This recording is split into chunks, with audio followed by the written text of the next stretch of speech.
আমি আর কখনোই সমুদ্রে যেতে চাই না, বাড়ির পেছনে যাওয়ারও সাহস পাই না। আমার সন্তানদেরও নদী আর সমুদ্রের আশেপাশে যেতে নিষেধ করেছি। আমি চাই না এই ভয়াবহ অভিজ্ঞতা আমার পরিবারের আর কারো হোক। হ্যালো বন্ধুরা, আশা করি আপনারা সবাই ভালো আছেন। ইন্দোনেশিয়াতে ঘটে গেল এক আজব ঘটনা। ইন্দোনেশিয়াতে একটি মহিলা পুকুরে গেছিল জামা কাপড় ধুইতে বা আরও অন্য অন্য কাজের জন্য, কিন্তু সেই মহিলাটা খেয়াল করে নাই যে এখানে কুমির আছে।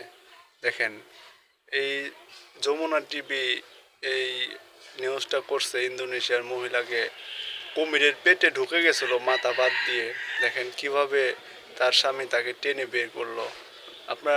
আপনারা এই ভিডিওটা দেখেন, তাহলে বুঝতে পারবেন।